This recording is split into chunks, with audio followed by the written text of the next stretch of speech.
नमस्कार, मैं हूं अखिलेश पांडे और आप देख रहे हैं सी न्यूज़ भारत। वक्त हो चुका है न्यूज़ बुलेटिन का। इस बुलेटिन में हम खबरों की ओर बढ़ेंगे, लेकिन उससे पहले आप सभी को हमारी ओर से रक्षाबंधन के पर्व की हार्दिक शुभकामनाएं। तो चलिए अब शुरू करते हैं खबरों का सिलसिला।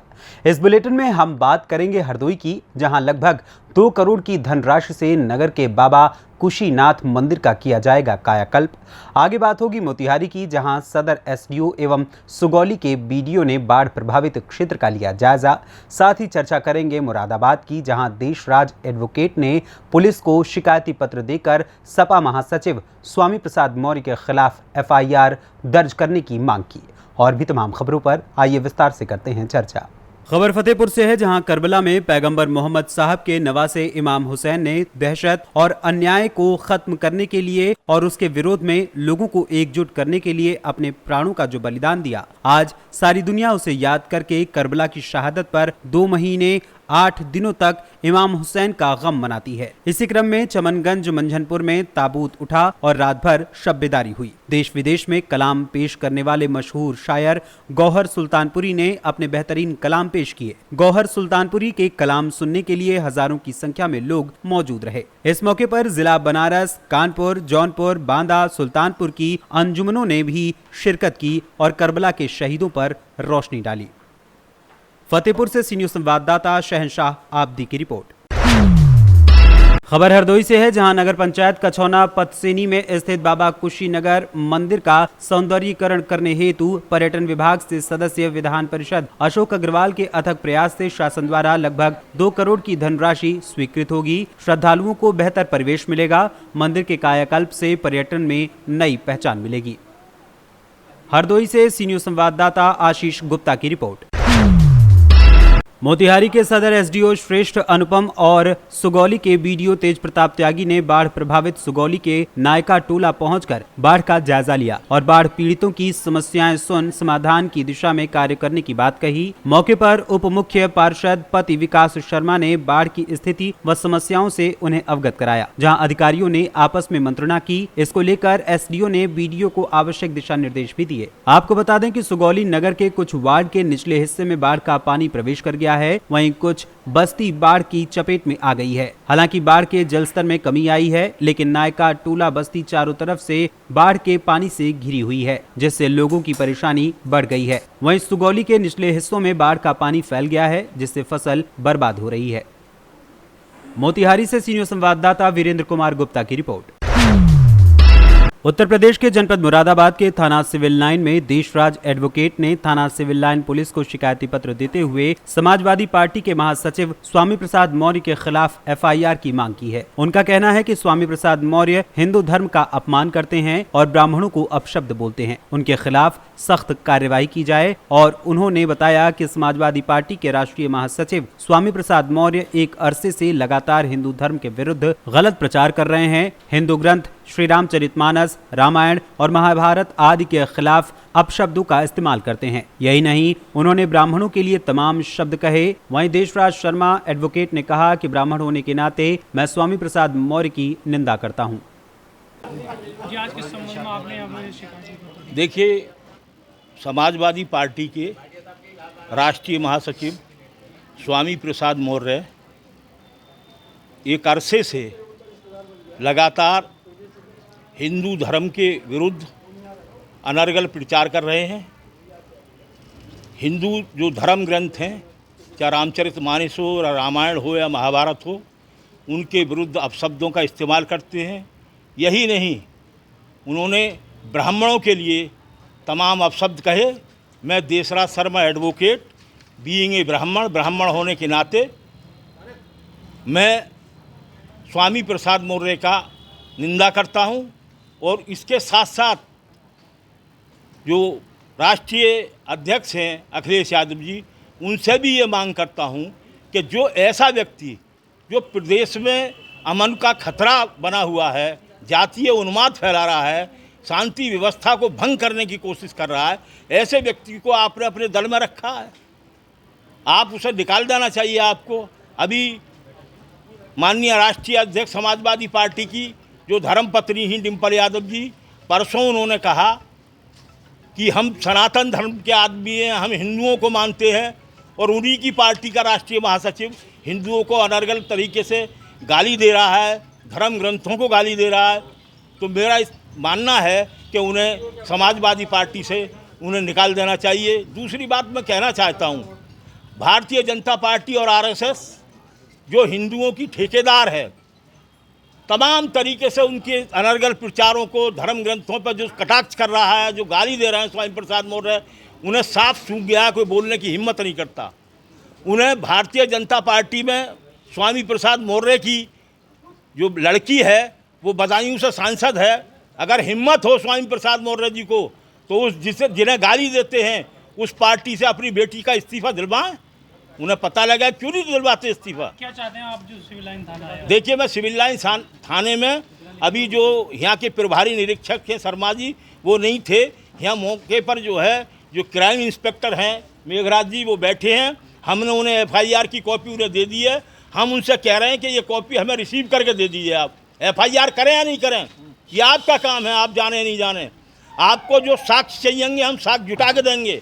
ब्राह्मणों को गाली देने के लिए माननीय सुप्रीम कोर्ट ने भी एक कानून बनाया है कि अगर कोई ब्राह्मणों को गाली देगा तो उसके विरुद्ध FIR दर्ज की जाए।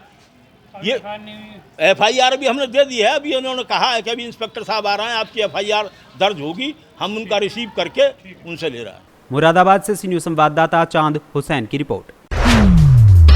खबर रायबरेली से है, जहां पर रायबरेली जिला जेल में बंद कैदियों के लिए योगी सरकार ने रक्षाबंधन का त्योहार यादगार बना दिया। यहां पुरुष बंदियों के लिए बहन और महिला बंदियों के लिए भाइयों की खातिर जेल के दरवाजे खोल दिए गए। भाई के हाथों पर बहन राखी बांध सके, इसके लिए 3 स्पेशल काउंटर बनाए गए हैं, जहां पंजीकरण के बाद बहन बंदी से भाई और भाई बंदी से बहन मिलकर रक्षाबंधन मना रहे हैं। सुबह से ही यहां अपनों के बीच रक्षाबंधन मनाने को लेकर भीड़ उमड़ पड़ी थी। आने वालों को कोई परेशानी ना हो, इसके लिए पीने का ठंडा पानी, बिस्किट, नमकीन, मिठाई के साथ ही धूप से बचने के लिए जेल प्रबंधन ने टेंट की व्यवस्था पहले ही करा ली थी।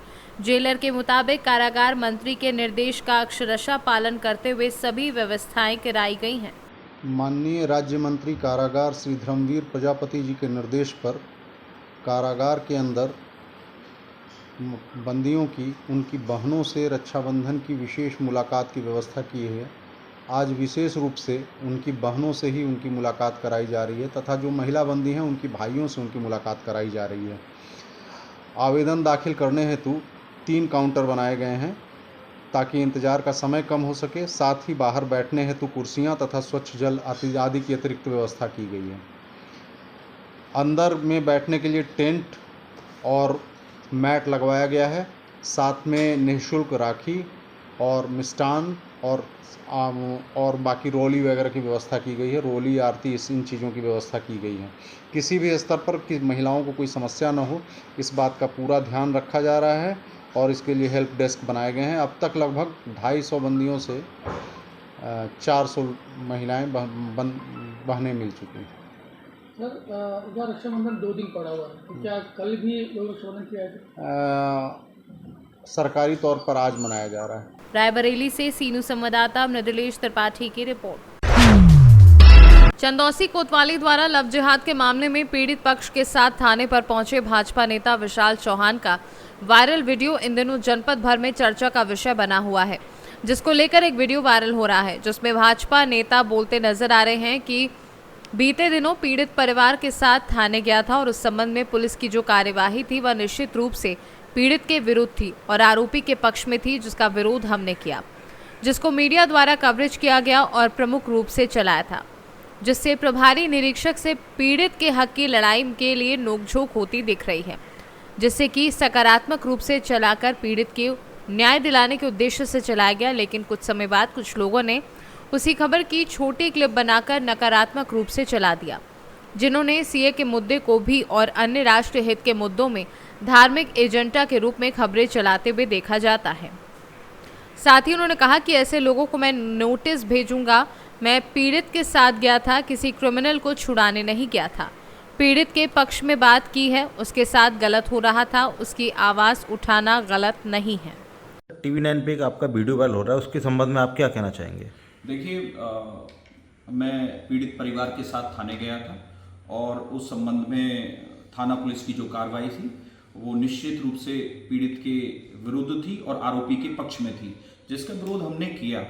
लेकिन मुझे आश्चर्य इस बात का है, उस दिन बड़े सभी मीडिया ने उसको कवर किया था और उसको खबर को प्रमुखता से चलाया था और सकारात्मक एक पत्रकारिता देखने को मिली थी जिसमें पीड़ित को न्याय मिल सके। लेकिन मुझे आश्चर्य है कि कुछ लोग इस खबर को 3 दिन बाद एक अपना धार्मिक एजेंडा चलाने के लिए एक दूसरे प्रकार से एक छोटे से पार्ट को कवर करके, जिसमें कि किसी भी प्रकार से कोई भी गलती मेरी नहीं है, जो भी नोकझोंक हो रही है उनके गलत स्वभाव और गलत व्यवहार की वजह से, जिसमें कोई भी अमर्यादित शब्द या किसी भी मैंने अपने शब्दों की मर्यादा को जहां मैंने लांघा हो, ऐसा वहां कुछ भी नहीं हुआ है। लेकिन उसके बावजूद भी तमाम अन्य उस उप मुख्यमंत्री जी का वीडियो जोड़कर उसको इस तरह से प्रचारित किया गया, ये बहुत निंदनीय है, गलत है। ऐसे मैं इन पत्रकार महोदय को बहुत अच्छे से जानता हूँ, कुछ और लोग भी 1-2 इनके साथ हैं। उन्होंने CAA के दौरान भी और तमाम अन्य जो जब मुद्दे इस तरह के आते हैं, राष्ट्रहित के मुद्दे आते हैं, तब भी ये उन मामलों में अपना धार्मिक एजेंडा चलाते हैं। मुझे उनसे कोई शिकायत है वो खूब चलाएं, शौक से चलाएं। यदि मैं गलत होऊंगा तो निश्चित रूप से मैं अपनी गलती स्वीकार करूंगा। जबकि आपकी सरकार द्वारा भी एक नया कानून लाया गया है, कोई भी पत्रकार महोदय अगर किसी भी खबर को तोड़ मोड़ कर चलाएंगे तो उस पर कार्रवाई होगी। इस संबंध में आप क्या कहना चाहेंगे? मैं निश्चित रूप से उनको कानूनी नोटिस भेजूंगा, क्योंकि मैं कहीं भी उसमें गलत नहीं हूं। मैं पीड़ित के साथ गया था, मैं किसी क्रिमिनल को छुड़ाने नहीं गया था। मैंने वहां बैठे जो सामने बैठे अधिकारी हैं, मैं उनकी मर्यादा समझता हूं और अपनी भी समझता हूं, और मैं बहुत अच्छे से जानता हूं कि कहां क्या बात कहनी है। मैं एक अधिवक्ता हूं। निश्चित रूप से अगर सामने से कोई गलत बात बोली जाएगी तो मुझे मर्यादा में रह के मैं उसका विरोध करूंगा, और मैंने किया। और मैंने पीड़ित के पक्ष में बात की। पीड़ित के साथ गलत हो रहा था, उसकी आवाज उठाना गलत तो नहीं है। तो पत्रकार महोदय को उस पूरे मामले में ना तो लव जिहाद दिखा, ना उस पीड़िता का दर्द दिखा, ना उसके पिता का दर्द दिखा, उनके साथ जो कुछ गलत हुआ ना उनको वो दिखा। और इस पूरे 2-3 दिन में 3 लव जिहाद प्रकरण हुए, उनको वो दिखाई नहीं दिए, अन्याय उनको दिखाई नहीं दिया। लेकिन उन्हें मेरा पीड़ित पक्ष के साथ लड़ना उन्हें गलत लगा, क्योंकि सामने वाला दूसरा पक्ष उनके धर्म का था, मुस्लिम था, इसलिए उन्होंने उसमें धार्मिक एजेंडा चलाया। मैं ऐसे लोगों को गंभीरता से नहीं लेता, ना मैं ऐसी पत्रकारिता को गंभीरता से लेता हूं जो निष्पक्ष ना हो, पीड़ित के विरोध में हो, आरोपी के पक्ष में हो। तो मैं इसका पुरजोर विरोध करता हूं। मैं निश्चित रूप से इनको कानूनी नोटिस भी। संभल से सी न्यूज संवाददाता LK भारद्वाज की रिपोर्ट। आज पुलिस अधीक्षक जनपद संभल के कुशल निर्देशन में थाना असमोली पुलिस ने अंतर्राज्यीय वाहन चोर गिरोह का पर्दाफाश कर 10,000 रुपए के इनामी अभियुक्त सहित 3 अभियुक्तगण को चोरी की 10 मोटरसाइकिलों व अवैध शस्त्रों के साथ गिरफ्तार किया है। पूरा मामला थाना असमोली क्षेत्र का बताया गया है, जहां पुलिस को बड़ी कामयाबी मिली है। संभल से सी न्यूज संवाददाता LK भारद्वाज की रिपोर्ट।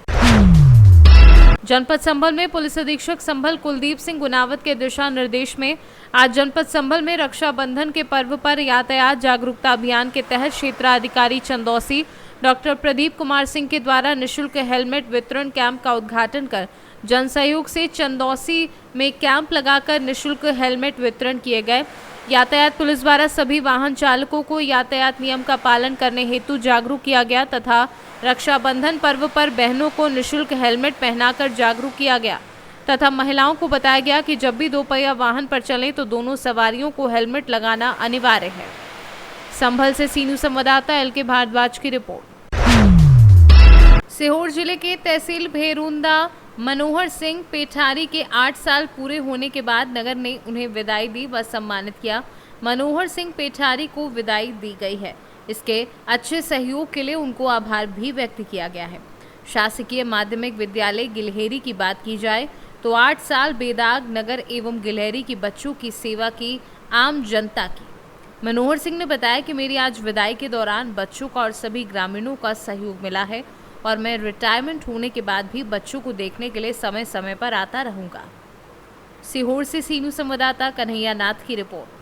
फिलहाल के लिए इस न्यूज़ बुलेटिन में बस इतना ही। देश दुनिया की तमाम खबरों के लिए देखते रहें न्यूज़ भारत। हर खबर आपके साथ, आपके हाथ।